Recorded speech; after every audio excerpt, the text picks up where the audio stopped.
and I'll introduce the video and what we're gonna do and stuff like that, and then we'll just go right in here. You know what I mean? Yes, you'll introduce the video in that? You mean? Well, I think so because it makes it understandable why I would be here. Oh, I see what you're saying. You know what I mean? Yeah. All right. So, are we getting audio and everything and all these? This camera's not recording. Should be. Why isn't that light on? I wonder. It's recording. It says recording though, right? Yeah. All right. Okay. Let me put this on too, so I don't look like I don't want to wear this fucking Leo Burnett shirt. All right.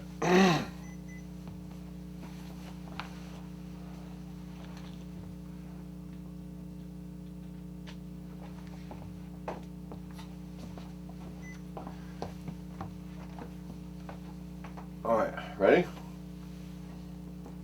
So try to look at me instead of at the cameras. But when you talk, you tend to look around, and that's cool too. Just don't look right in there and start talking. Okay, so Joe, why don't we start off talking about how you got interested in playing music and how old you were when you started and stuff like that. So. I guess people with turns out to be a natural musical talent are always interested in some way in music, whether you know you're ever going to play or not. You know, I always liked to hear music, even as a very young kid. And started out playing guitar, well, holding a guitar and trying to figure out what it was. And that's going too far back. No, not at all, not at all. Definitely interested in the beginnings of it. Where'd you get your first guitar? Oh, it was a catalog order Sears Silvertone. I think it was probably about $13 at the time. This is a very long time ago. 54, not 54, more like 48. It was an electric guitar? No, it was a little acoustic guitar. And I don't really know how I learned enough to even play 3 chords. I had uncles and people that played, and I learned a few things from them and that. And then, well, in Shreveport, well, across the river from Shreveport was Bossier City, it's called. And at the time, in the early 50s, it was thriving, a place with a lot of clubs, a lot of places to play, a lot of bars to play in. So I started out probably 14, 15 years old, playing around places like that with local people, playing guitar. So as a teenager, you were playing in bars and bands? Oh, yeah, sure. It's a long time ago down south. I got away with it. And so then what? You played guitar for a while as a rhythm guitar player, and then eventually you picked up the bass. So let's just talk about how you came into bass. Yeah, okay. Well, I was about 54 or 5. I bought a new Telecaster guitar. I was playing Telecaster. Lead guitar, not just rhythm. I also played very good rhythm as well. And, well, I wound up in Las Vegas in about 1958. We just skip ahead to that. Playing guitar. And my buddy, also playing guitar, Roy Buchanan, everybody knows who that is, was. A very close friend, and we spent a lot of time together, lived together. We wound up in Las Vegas with a hillbilly named Bob Luman. And we opened a place called the Showboat Hotel in Las Vegas. First opening, they brought up a group of people from LA at a TV show called Town Hall Party. Included Tex Ritter, Joe Mavis, and a bunch of those real old guys. And Bob Luman had been in all that with them, so he was invited to come and open the Showboat with them. And I had known him in Shreveport before I left. So anyway, we're in Las Vegas, 2 guitar players in the band. We got a drummer to come in from Shreveport to play with us as well. So at some point we decided we need a bass player, and I was elected. probably because Roy Buchanan played a lot better guitar than I did. So I went to the local music store, bought a precision bass, Fender. That's all Fender had at the time, the precision bass. So the next night, I was the bass player. Still had the pick, a lot of treble on the amp. I didn't know anything about playing the bass or what it's supposed to sound like. I've got it where I thought it sounded just fine. I wanted to hear the notes instead of booming around.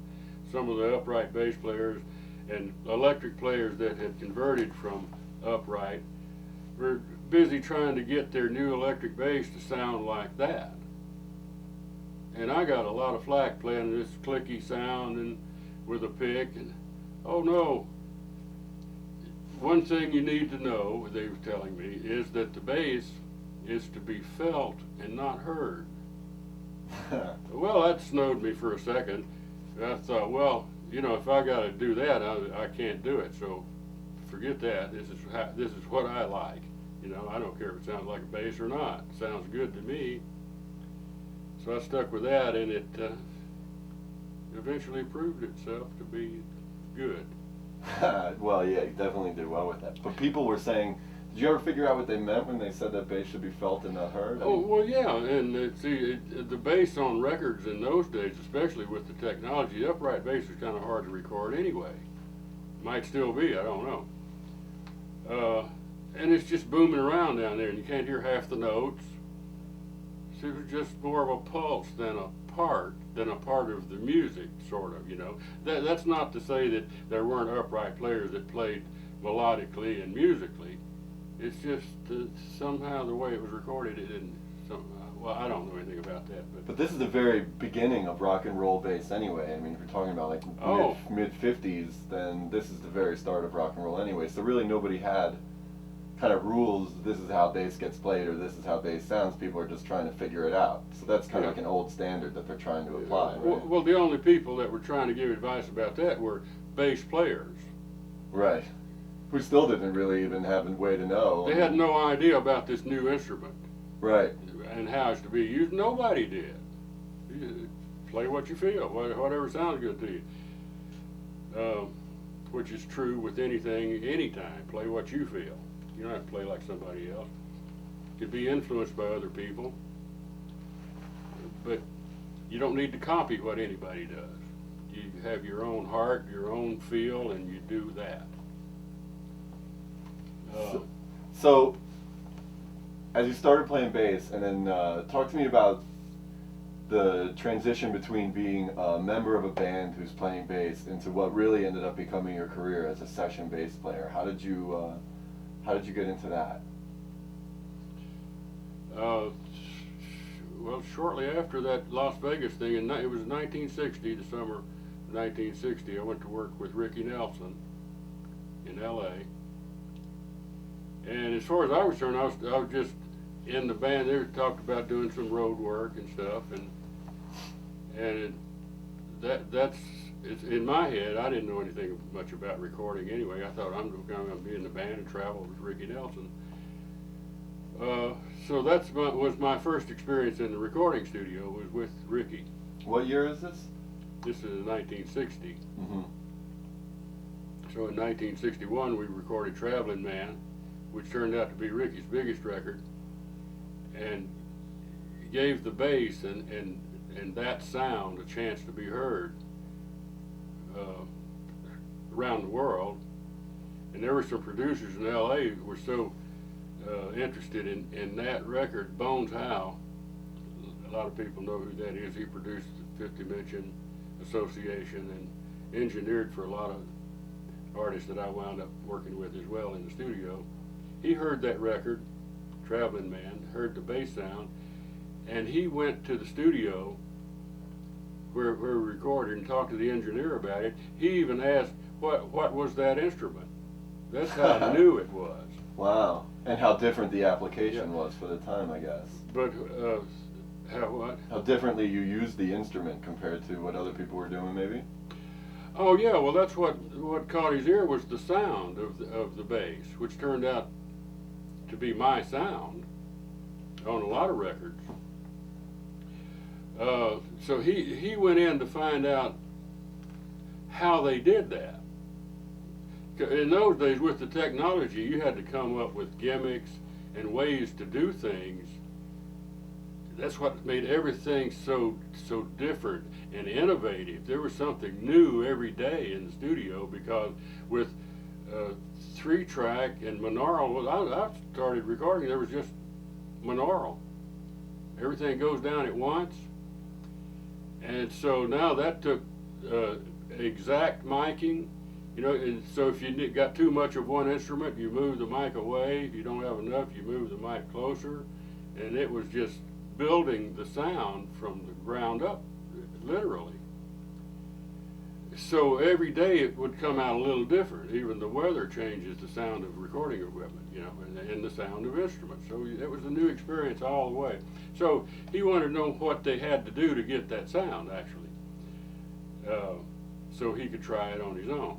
Well, he found out that, not to be too egotistical, that they didn't have anything to do with that. It was my bass and coming out of my amp that was it sounded that way. And your style of play with the pick. And the style with the pick, and it had nothing to do with me planning anything, because I didn't know anything about it in the first place. That's the only way I knew how to play. Are you still playing the Fender Precision at that point, or did you have a new bass? The Fender Precision was on the record Traveling Man. Mm-hmm. Well, the record got so big, Ricky said we're going to do a worldwide tour. So Fender heard about that, and they wanted all their new equipment to go on that tour with me and James Burton. So they sent out their newest bass. It wasn't even in the stores, which was the jazz bass, which turned out to be at least as good as what their Precision bass was,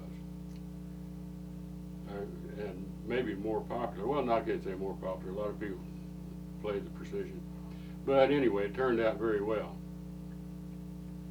So, and that's the bass I used on every record from there on. But the Fender, the J bass wasn't released until 1962, right? Well, that's what they say.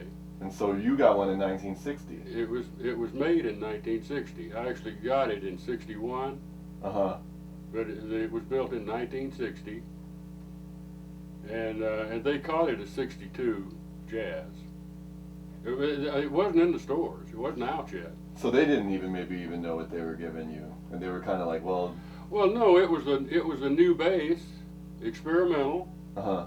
And they, you know, the way these people promote their things is give it to somebody who's going to be playing in front of a lot of people, like Ricky Nelson did. And that's why they wanted to Sure. go out there and be seen. Yeah. Oh no, they didn't know. And so, talk to me about, you know, since you're a guitar player, and then you just kind of got, I don't want to say pushed into it, but you just kind of ended up in the bass player role, and then you got this Precision. So then you must have been looking to get another Precision. So when a jazz bass showed up, it's something else. Yes, that's all there was. It was a Precision. Nobody ever heard of the jazz bass. It wasn't out yet. And so it just showed up. I mean, it's obviously different with the thinner neck and that kind of thing. So what did you think when you saw it? Oh, I thought, well, you know, they've sent me this thing here that's not what I expected, and well, all I had to do is plug it in, and I got over that. And also the feel of the neck fit my short fingers very well too.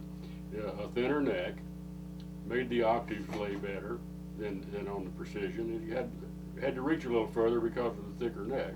Mm-hmm. So it was perfect for me. It was almost like that bass was built for me. It was absolutely perfect for my hands.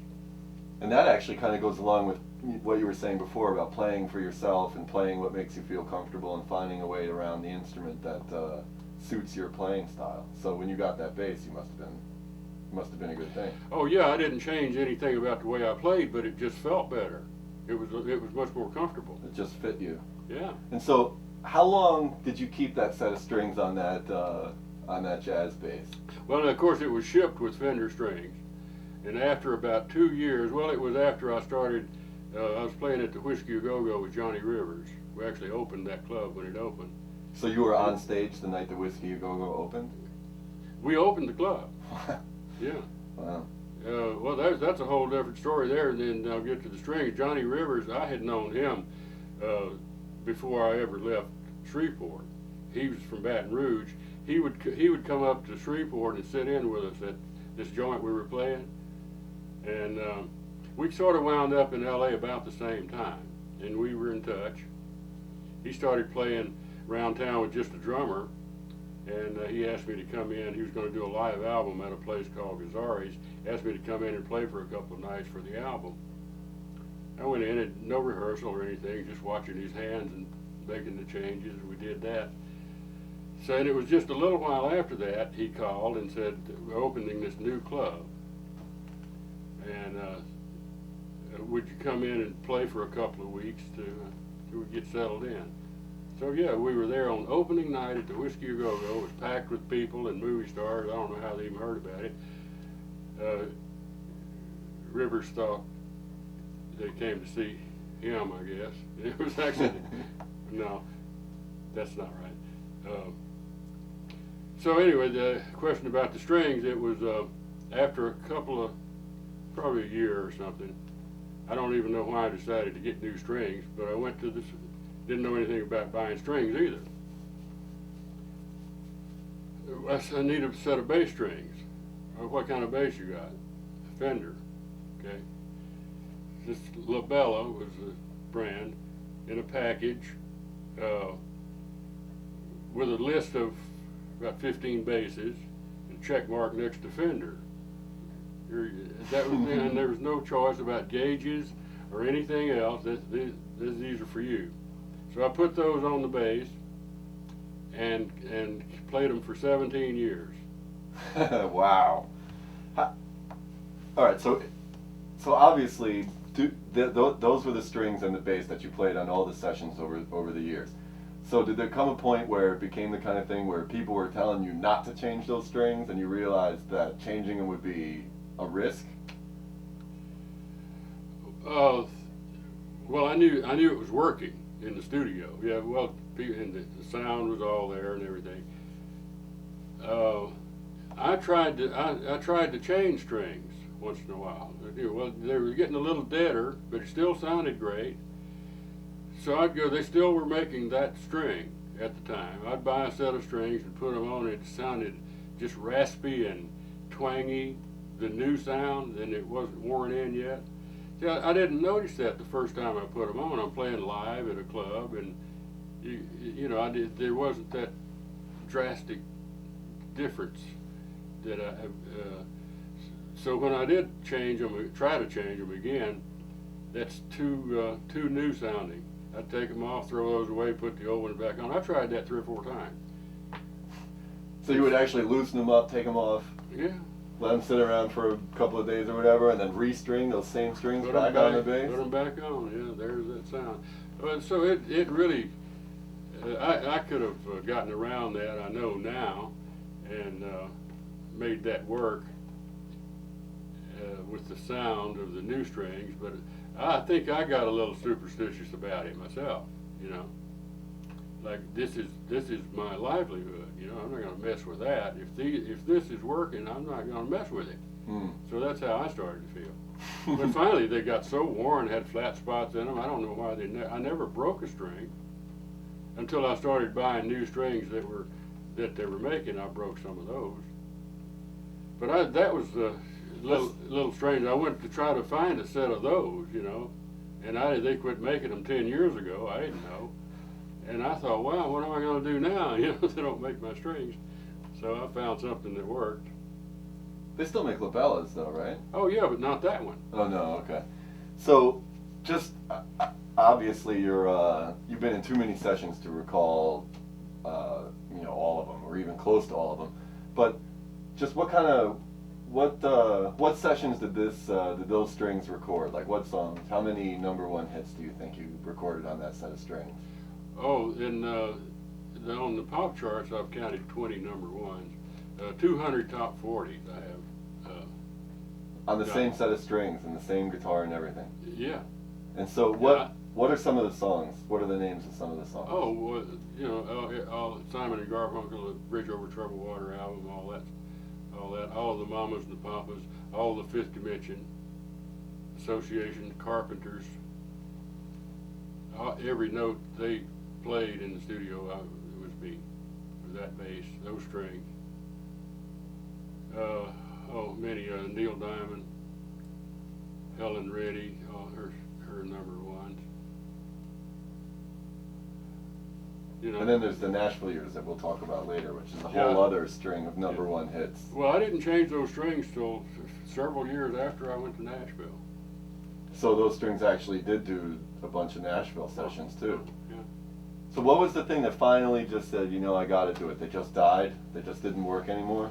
Well, we were getting a little hard to tune, and they actually had flat spots in the string. You know, and they started to places in there that hurt when you go over them. You know, they were just worn out.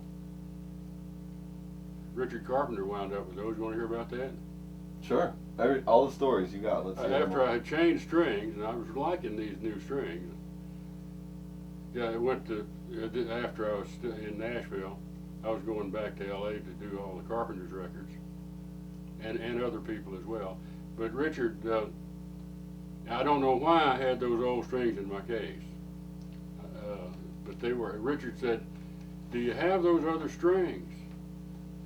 And yes, I do, but I don't think you're going to like it. And I didn't want to put them on there, but I did. I put those strings on, did his session, and after the session, he was happy, and he said, and he was a little disturbed at my attitude about saying he wouldn't like it, but I'll go ahead and do it anyway. And he said, by the way, I do like those strings. So we were all done. I took those strings off, wound them up. I said, you like these so much, they're yours. You still got them? Yeah, you still got them. Well, you have a kind of a unique relationship with Richard Carpenter, though. It goes back a long ways. Yeah, went all the way back to the garage. They came over and... When you say the garage, you don't mean a club. You mean your garage. Oh, my garage studio, yeah. Yeah. And that's where I met them. They came over. How old are they? Talk to me about that. How old are they and what They're happened? still in school. I don't know for sure. I think Karen was probably 16 or 17. Richard's early 20s, yeah. But at this point, unsigned, unestablished, unknown musicians. Yeah, they were just playing around town. They were playing had a jazz trio, Richard Carpenter trio. And playing jazz. And so what happened? How did you meet them?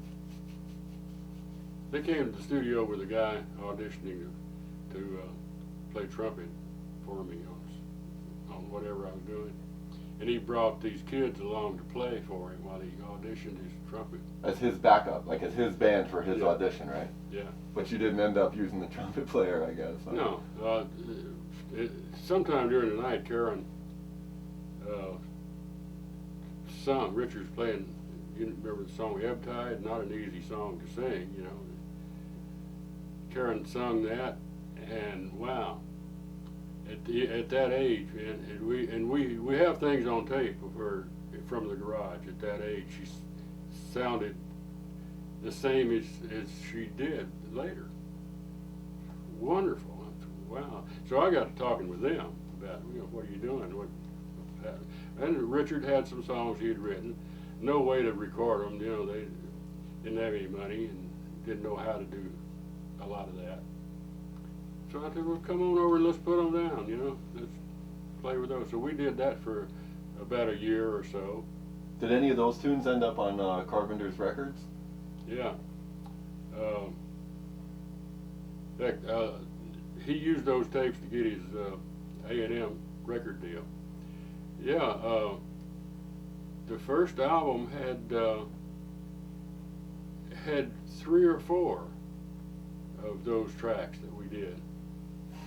One was all vocal. We were playing. I had a 4-track Scully recorder, and we were practicing with ping-ponging vocals to see how many. Wait, we need to shut those off. Yeah, I didn't even realize it. We didn't even think anybody would probably be calling. You just gotta, you could hit, there's a D&D button you could press, which is do not disturb. Does the light come on when it's... Yes. Yeah, that's not coming on. You said you press the wrong one. Oh, it's on there. Okay. This, we get a little shadow on this light. How did we get into that story? Is that relevant? It is because I'm gonna about the Carpenters. You mean? Yeah. I don't remember what you were just talking Oh, about. well, Now, about you- which ones end up on the album. That doesn't matter. No, you asked about who did any of those wind up on the. Yeah. So there is a point here. But there is the main point of what we're gonna do right now, which we might as well we could just talk about anyway, is since you've known Richard Carpenter for so long. I mean, talk about how familiar Richard Carpenter is with your music, because that relates to your Nashville experience later in a way. Richard Carpenter claims. Oh, he. Well, you know, the sound of the bass was a distinctive sound, and I've never heard anybody else with that sound. You know, that so I can say safely that that's my sound. Richard's so familiar with that. He would bet anybody any amount he could hear one note on a record and know if it was me or not. Has anyone ever tried to take him up on that? No, I wouldn't. But there were sessions in Nashville that he was unable to recognize you. Yeah, it's because of the country formula, but I didn't have a lot of resentment about that because I went to Nashville expecting to play country music the way it was done there, and I learned what that was with the formula, bass formula. Okay, that's what I'm hired to do. That's what I'm glad to do, you know. Sure. It was very unchallenging. You can't play much with that. So I was back in LA doing a Carpenter's project, and Richard asked who I'd been working with, and he knew everybody's song. He listens to everybody's music and knows all the songs. So I named a few people that were having not that I played some #1 records like Hank Jr., Merle Haggard, so forth. And he said, "Well, they're certainly not letting you play anything, are they?" I said, "No, they don't." But he didn't know it was me. It was that different. Well, that what you were just talking about there about going to Nashville, expecting to play country music, and kind of knowing, you know, what you were getting into, kind of goes into what you're talking about, letting the song tell you what to play and not coming in with any preconceived ideas into the session, right? I mean. Yeah, well, that didn't come into it very much in Nashville because with that formula, you know what you're going to play when you look at the chart. Oh, well then let's talk about sessions where that did come in. Is that part of your approach to playing music in general? Yeah, well, I'll tell any the young players that really are interested in being a studio musician. Well, they ask, how do you think of all those things to play? You know, and my answer to that is, the song will let you know what to play if you listen. Don't take anything with you except your experience, and listen. Play through the changes, listen to the vocal, the melody. There'll be something there that gets you into a thing that works for that song. So, all right, there's two things that we could talk about from here. One would be, how do you develop your listening skills so that you can apply it to your playing? Like, what did you do to improve that kind of, because when you're in a band, I'm sure you were listening to the other musicians and you were playing whatever, but the demands of a studio musician say, we need this right now, we need you to fit in right now, maybe with musicians that you've never even played with before. So how do you improve your listening skills so that you can make it part of your playing, do you think?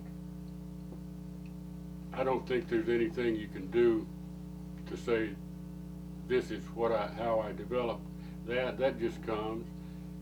A lot of it is a natural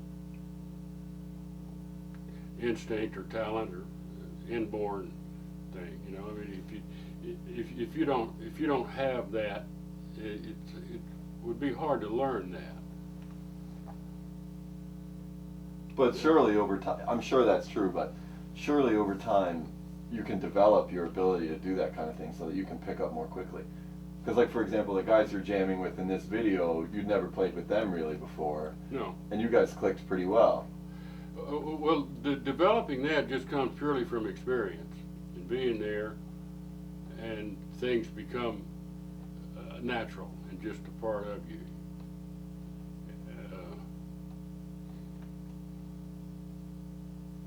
So there's nobody saying, okay, here's how you do this, or here's how this works. It's just.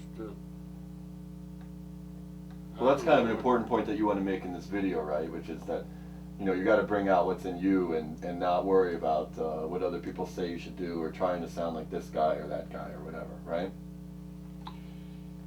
Yeah, well, you don't know what your sound is and what your style is and what that thing of yourself that you need to give until you've been on some hit records, and then you learn who you are. Well, right, but not everybody's going to have the chance to play on hit records, so it must just be amount of time spent playing, right? I mean. Yeah, and you learn what is good about what you do.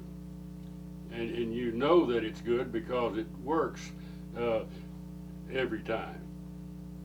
And the other musicians can work with it, and you can work with them, and that kind of thing. Yeah. Okay. I guess. Right or no? I don't know. You tell me. I don't know. I'm just trying to figure out how you become a better player through becoming a better listener. Like, what's the process that's involved? If it's just going to the studio and playing, or if it's sitting at home and getting to really know the fretboard really well, or no, getting to know the fretboard really well is very important, and even just to do things that build your chops. That's all exercise. You're not gonna come up with anything there that you can take into somebody's song and expect it to fit. That's got to come from the song. I'll go back to that. Mm-hmm. You can't sit home and figure anything out. You can do things to help you play better because your hands get stronger, your fingers don't hurt when you push the strings. That's why you do those things at home, so that you're able to play comfortably whatever comes up, and you never know what that might be till you get there and hear what it is. And then the other musicians, if everybody has the right attitude, and eventually it works into a group that you work with more than other people, that become a tight group because they all listen and watch each other, and you're influenced by what they do, they're influenced by what you do, and it all becomes something that nobody expected when you showed up at the room. You don't know what it's going to be. But now you mentioned it a couple of times. Part of being a good listener, from what I'm hearing you say, is not just being able to hear what people are doing, but it's looking around at what the other musicians are doing and actually watching what they're doing, using your eyes. Watching, yes, because you can see where they're going. Especially between bass and drums, it's very important. Well, now in these modern studios, they got the drum booth over there. You can't see the guy, he can't see you, and to me that really makes a difference in the feel. But with the experience, you overcome those things if you have to, and you make it work. But if you're sitting right next to the guy, I can see his foot pedal, I can see where he's going, and you start to even know by a movement what fill he's going to play, and you can get into that. Even if you haven't played with him too much, just by watching you can say, oh, this is what he does when he's setting up to do this. Or yeah, that. And so then you go into that, and sometimes you can just hear, he'll start a thing, and then you can go to it, and then he'll do you the same.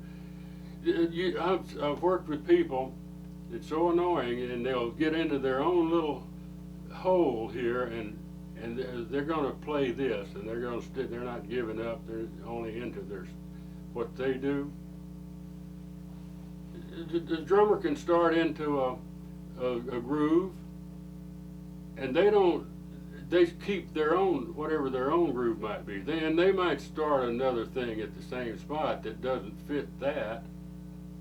If you're listening to each other and watching, if those things happen, you get into that, and then that makes it a wider thing. It makes it Then if I'm the drummer, I can sense, oh, Joe's going to stretch out now, I'll just pull back a little bit, and then you can play, do your thing, and you do that for each other, and you can build a song or whatever. Hal Blaine starts, and most of his style of playing was a lot of things were just like a drum solo all the way through.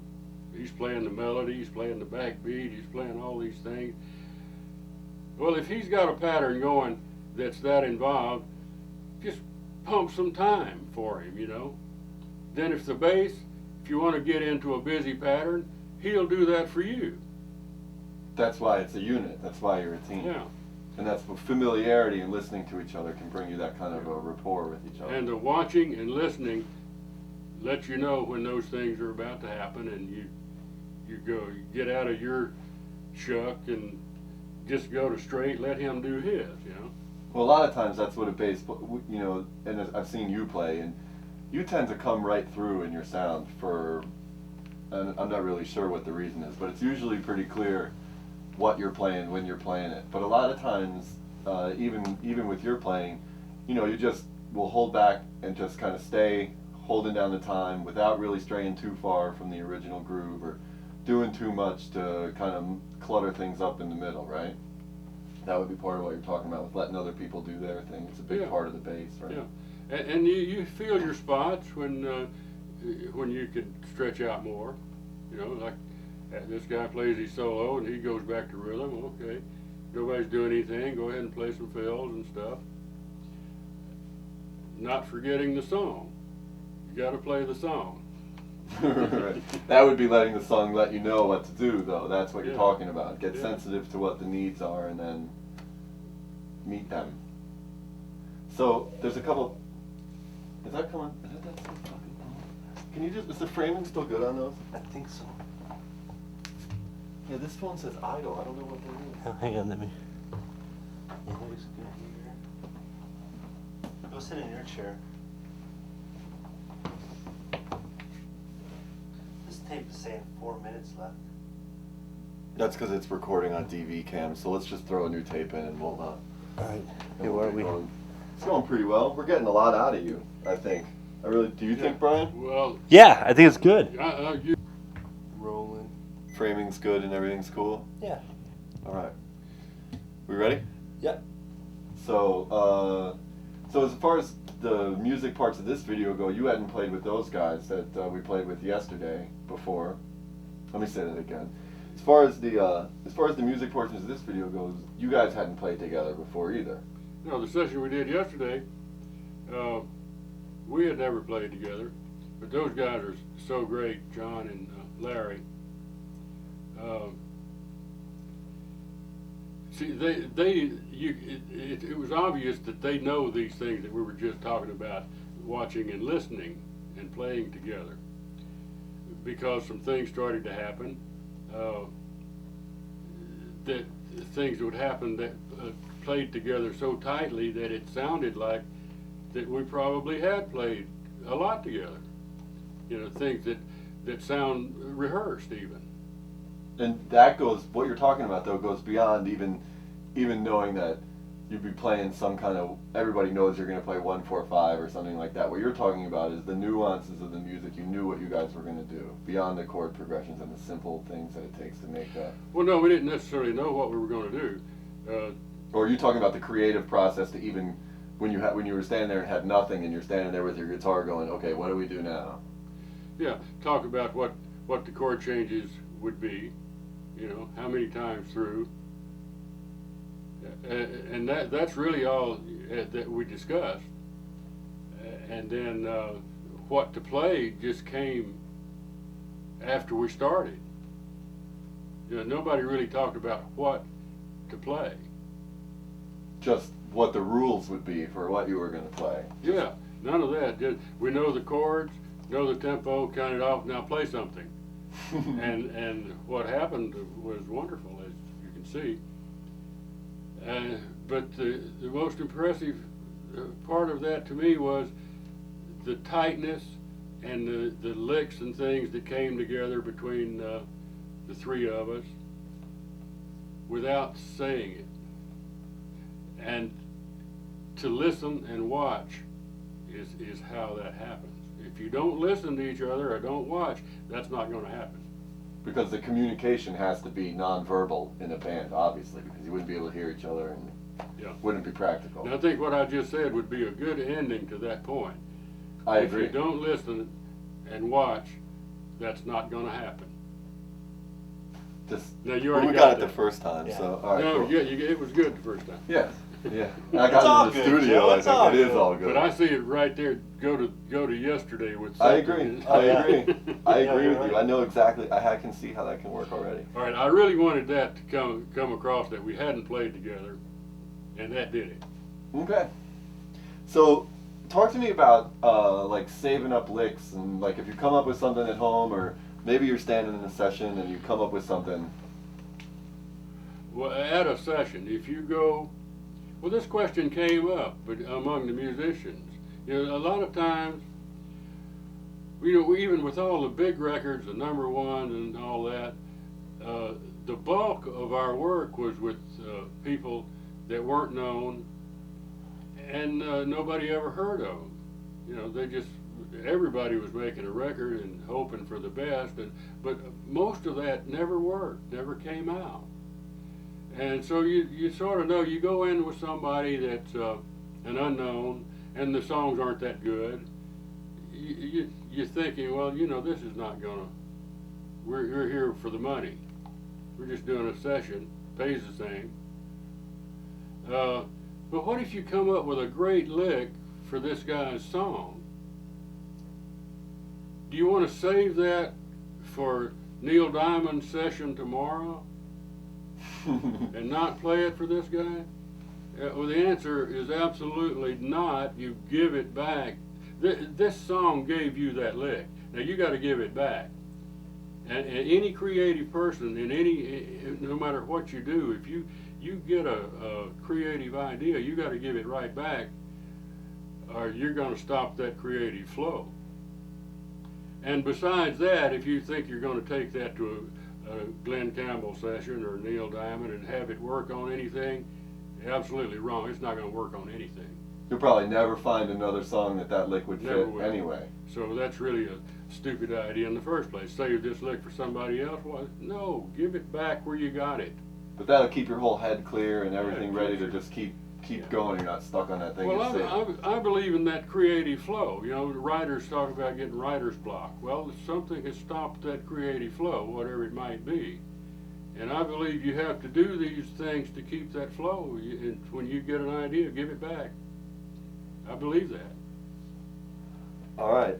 Let's just talk a little bit about the recording processes that you went through. And the reason that I think it's interesting is because I think a lot of people probably don't know how stepped on these things got between the time that they were recorded until the time that they ended up on the final mix. And I'd be curious to know not only about that process, but about the process of figuring out how you sounded at the point A when you recorded it, and knowing how you were going to sound, or at least being able to guess how you were going to sound after all the processes had happened. Yeah, well, Mamas and the Papas is a pretty good example. The biggest tape machine that we had at that time was a 3-track Ampex machine. I think it's probably 1-inch tape. Might have been half-inch tape. I don't know. So on the basic tracks, you had to put some instruments together on one channel because you only had 3. So the bass and drums would always go down together on one track, and sometimes piano and some guitars. Recorded live as a unit, all the musicians recording at one time. Yeah. Well, the rhythm section. So Right. Say bass, drums, piano, and maybe a couple of guitars. But bass and drums always went together. And now they would transfer that to another 3-track and combine all those 3 to one to open up tracks for other things, vocals and tracking both. And then you do that again, go back to open up tracks for horns and strings or whatever you're going to do. And you keep doing that until you've done all you want to do. Well, the sound from the original 3-track recording, before you transferred it, changes. Every time you move it, it changes.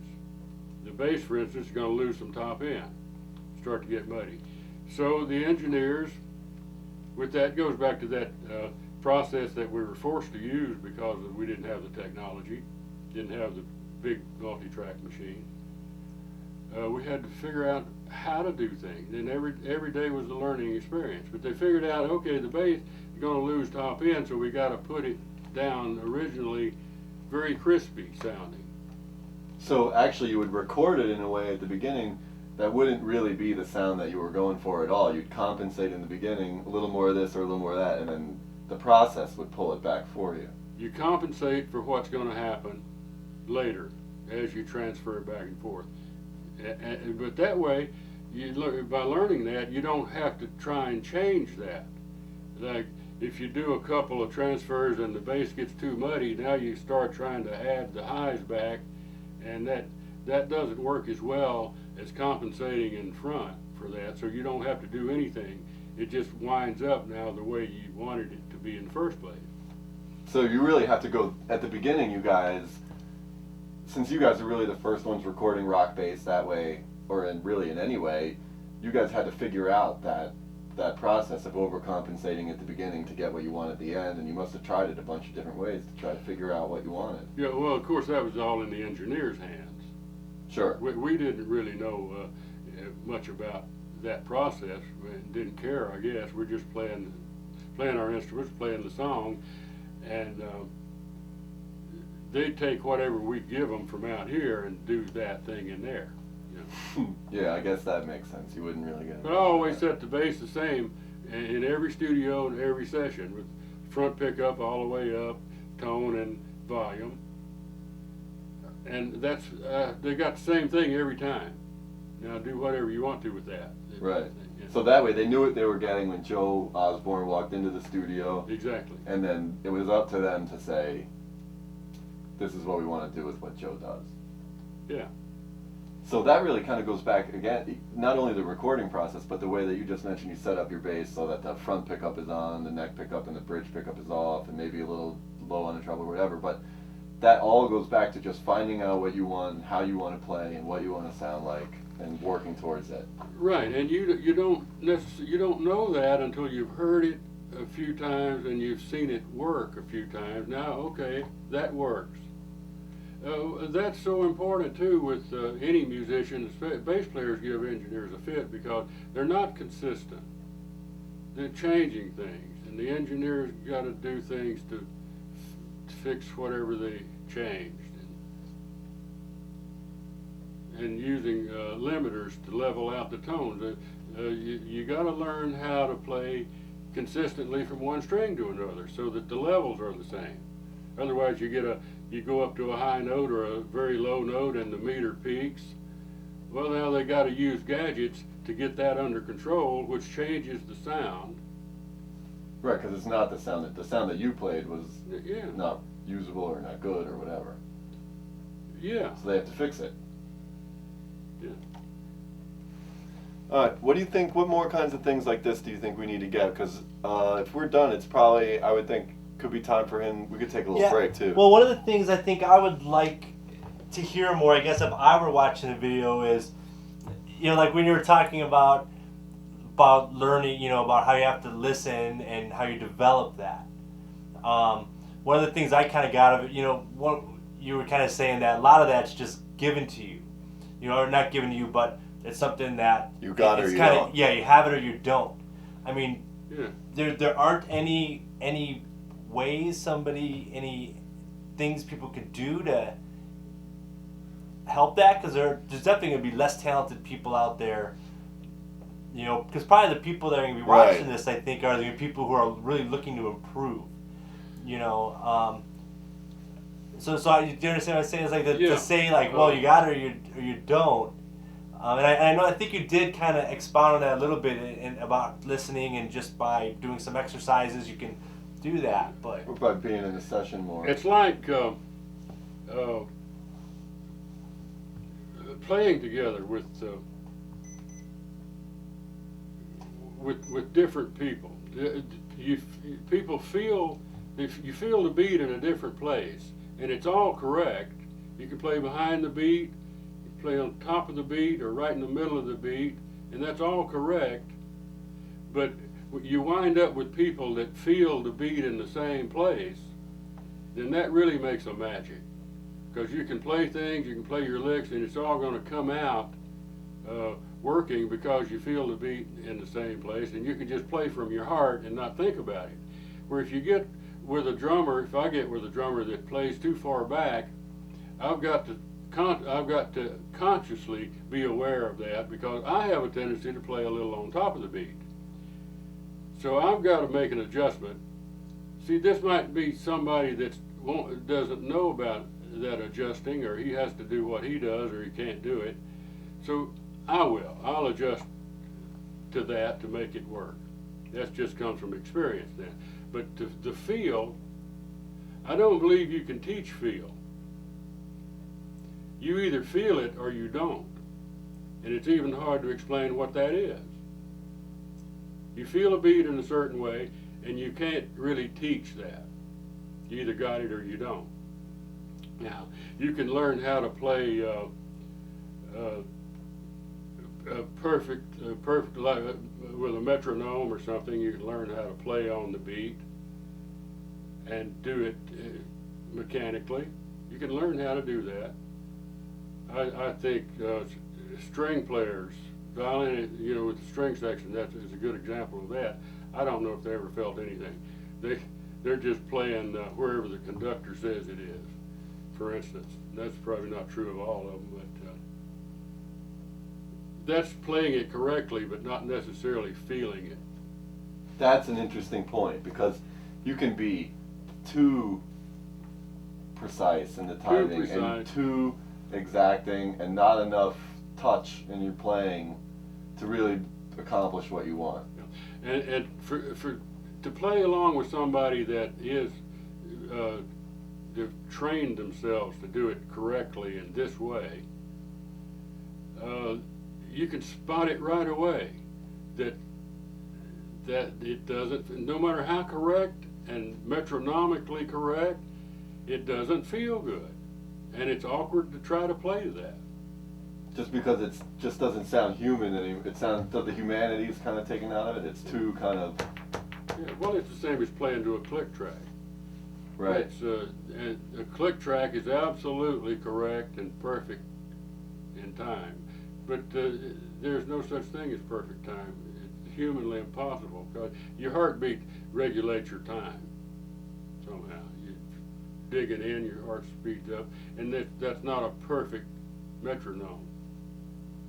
And it's different for everybody anyway. But it's okay, because to me that gives the song breath. It gives it life when it moves. It can't go like that or like that, but it could go like this. Right. Well, speaking of like recording technologies, like we were talking about before, obviously digital recording processes allow people to correct probably all of those kinds of mistakes or whatever. But now we see bands going back. The studio engineer yesterday told us that he gets a lot of bands coming in there that want to record on analog equipment and that want to kind of get back to that humanity sound where things aren't so perfect. Well, I think they're missing an important point here. That does, to me, analog sounds better than digital. It's warmer. It sounds better. It's more palatable than digital to me. So they do have part of it right. Let's do analog because it sounds better.